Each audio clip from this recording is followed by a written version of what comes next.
पार हमारे दो दुश्मन खड़े हैं, एक पाकिस्तान है और एक चाइना है। और बॉर्डर के अंदर देखेंगे ना देश में, तो देश के अंदर स्टूडेंट के लिए भी दो दुश्मन खड़े हैं, एक एसएससी है और एक रेलवे है। ये दोनों भारत के युवाओं को उसी तरह बेरोजगार बनाते हैं, वैसे ही बर्बाद करते हैं जैसे उधर से चाइना और पाकिस्तान।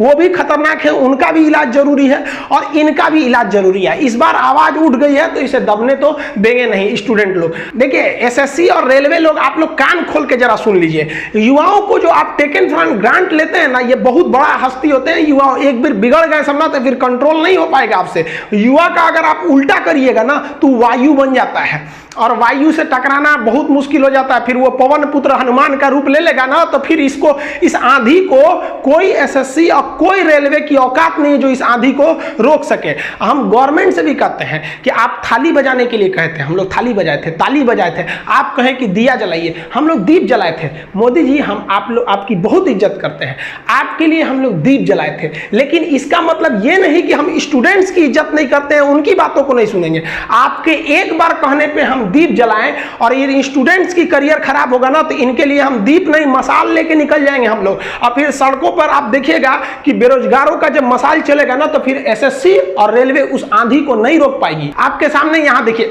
ये रेलवे का फॉर्म आया था एनटीपीसी का। डेट देखिए, लास्ट डेट था उसको 31 मार्च 2019 को भरने का। डेट खत्म हो गया, कोई मतलब नहीं है, 500-500 रुपए ले गए। लगभग 2,80,00,000 लड़कों ने एनटीपीसी ग्रुप डी वगैरह का टोटल फॉर्म मिला के भरा था रेलवे में। इतना लंबा फॉर्म भरा था। अगर आप इसमें से 500 का गुणा कर लेते हैं तो आपको यहां देख लीजिए अमाउंट मिल जाता है आपको 14 अरब का।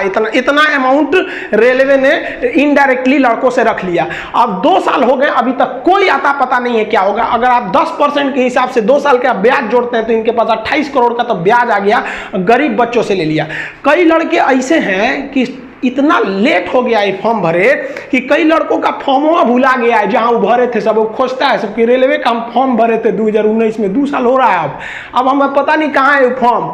हाल ये हो गया है, कभी कभी तो ऐसा लगता है कि अगर कोई फॉर्म भरेगा ना तो उसका बच्चा आके उस फॉर्म की जगह पे एग्जाम दे देगा। ये हाल कर दिया है। कई स्टूडेंट्स ने इसी गलत नीतियों की वजह से आके पढ़ाई छोड़ दिया। एक लड़का कमेंट किया हमसे कि सर हम पढ़ाई छोड़ दिए, लेकिन आप जितने टीचर्स हैं, हम सारे टीचर्स को हाथ जोड़ के धन्यवाद देते हैं। दिल्ली, राजस्थान, गुजरात, मध्य प्रदेश, बिहार, यूपी, जहां के भी हैं, आप लोग पीछे नहीं हटिए।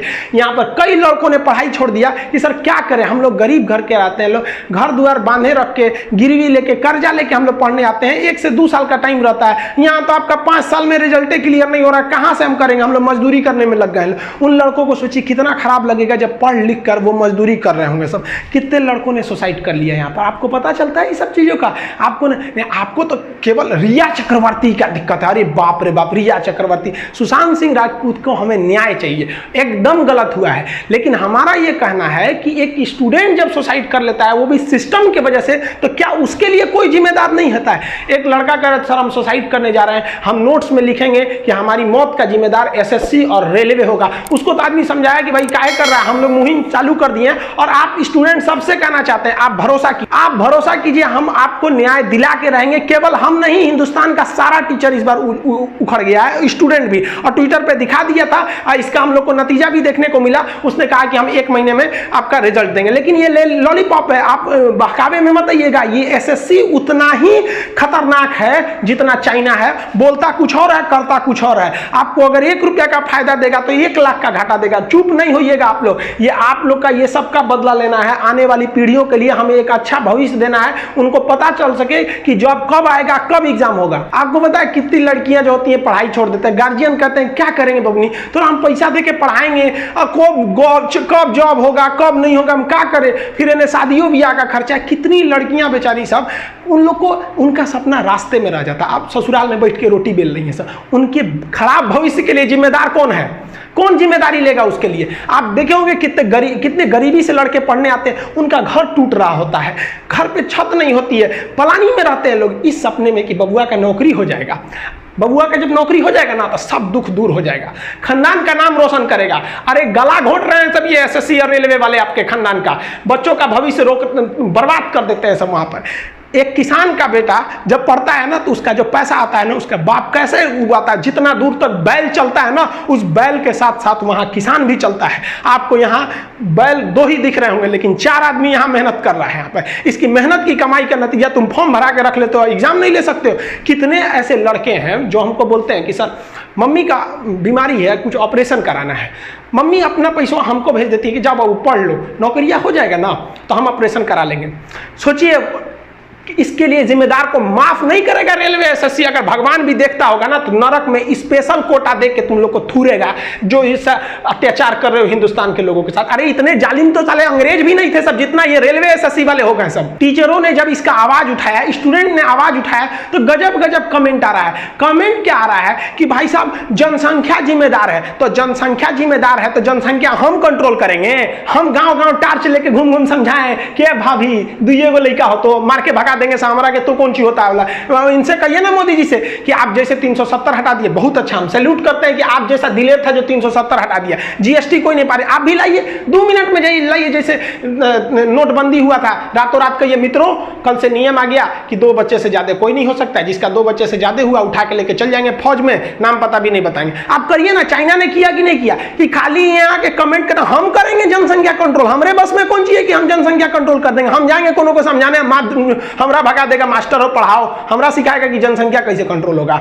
ये गवर्नमेंट का काम है जनसंख्या कंट्रोल करना। यहाँ पे इनके आदमी मोदी जी का इतना इज्जत है जिसका कोई हद नहीं। लेकिन इसका मतलब क्या आप बोलिएगा कि हम लोग देसी नस्ल का कुत्ता पाले लोग? हद है भाई साहब। वो देसी नस्ल का कुत्ता 6 महीना बाद खौरा जाएगा, कोनो एन्ने ओन्ने मोहल्ला में घुस जाएगा कुतिया के चक्कर में, तो कोनो दूसर कुत्ता के काट देगा तो एक और सड़ जाएगा, अब लगेगा झाड़ने। ये काम बचल है। यहाँ तो भाई साहब ऐसे ऐसे गरीब लड़के बैठे हैं कि जिनके दादा दादी के लिए बुढ़ापा में दवाई का पैसा नहीं है, वो कौन सी कुत्ता पालेगा।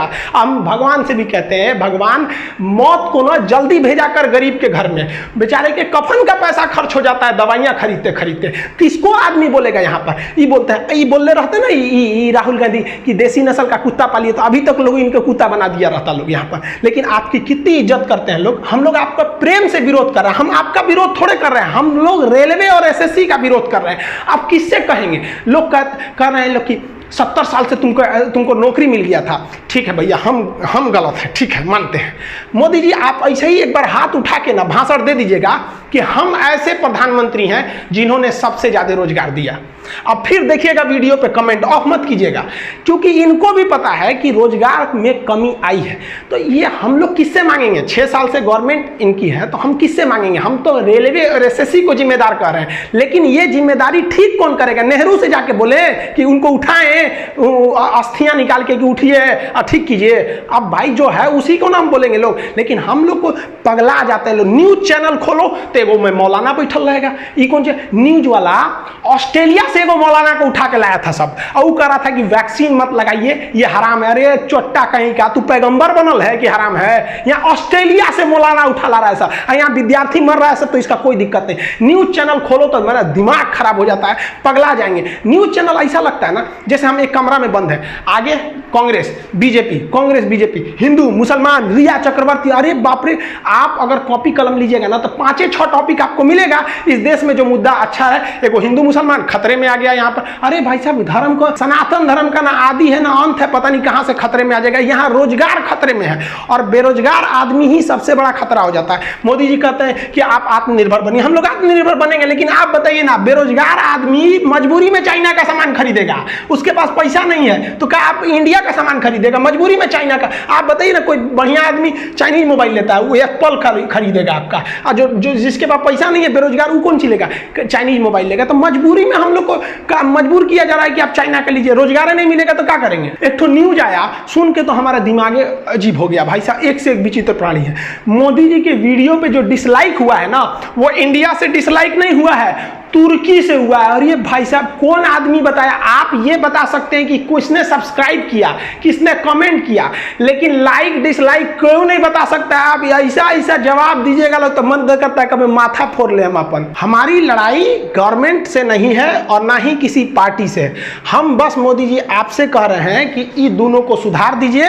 ये सब जो है सब ना रेलवे एसएससी पाकिस्तान और चाइना का रूप ले लिया है सब, आप सुधार दीजिए। जिस तरह आप कह रहे थे ना कि हाँ मैं भी चौकीदार। आज हर स्टूडेंट, हर टीचर क्या कह रहा है कि हाँ मैं भी बेरोजगार। और आप लोग इसको लगाइए और तब तक लगाइए जब तक ये दोनों सुधर नहीं जाते हैं, रेलवे, एसएससी। हाँ मैं भी बेरोजगार। हर एक टीचर, इस टीचरों ने जो मुहिम शुरू किया है, हम सारे टीचरों को धन्यवाद देते हैं कि आप लोगों ने स्टूडेंट और स्टूडेंट्स को भी कि आप लोग साथ में खड़े रहे, वरना हम लोग तो अकेले पड़ जाते। आप जितने स्टूडेंट है सब लोग लगाइए हाँ मैं भी बेरोजगार। तब तक लगाइए जब तक रोजगार नहीं मिल जाता, क्योंकि रोजगार पाना आपका अधिकार है। और याद रखिएगा, कान खोलकर, अधिकार कभी मांगने से नहीं मिलता है, छीनना पड़ता है। चाहे वो आजादी की लड़ाई हो, छीन के लिए थे, चाहे वो रोजगार हो, छीन के लेंगे। कैसे नहीं देंगे ये एसएससी और रेलवे। और हम हाथी घोड़ा नहीं मांग रहे हैं कुछ, हम लोग का बस दुइये ठो मांगे पूरे स्टूडेंट और पूरे टीचर्स का, कि भाई एक एग्जाम को लेकर, एग्जाम आप टाइमली कराइए कि कब एग्जाम लेंगे। जिस तरह से मैट्रिक का एग्जाम होता है, इंटर का होता है ना, पूरी दुनिया को पता है कि फरवरी मार्च तक में एग्जाम हो जाता है, मई जून में रिजल्ट आ जाता है। लेकिन इन दोनों का नहीं पता है कि रेलवे एसएससी कब एग्जाम लेंगे, कब रिजल्ट देंगे।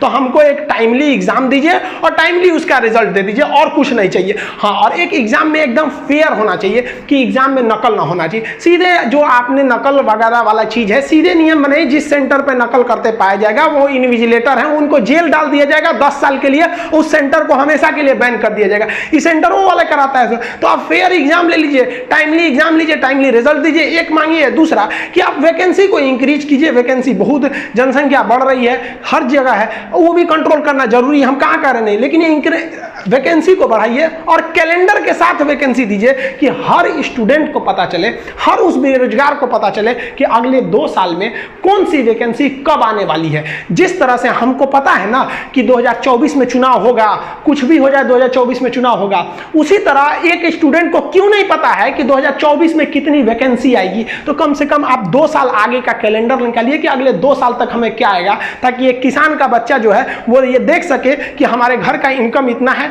2 साल तक हम पढ़ सकते हैं कि नहीं। वो चला आता है यहाँ पढ़ने के लिए, पूछता है नौकरी कब होगा, हमसे लड़का पूछता है एग्जाम कब होगा, हम जवाब दे देते हैं भगवान को भी नहीं पता है यहाँ पर। हाँ, आप सबसे कहते हैं भाई आप इसको ट्विटर पे एकदम जाइए, ट्वीट करते रहिए, उसे ट्रेंडिंग में बनाए रहिए, वरना फिर आपके लिए कोई दूसरा खड़ा होने वाला नहीं है। और अपनी भाषा का प्रयोग अच्छे से करिए।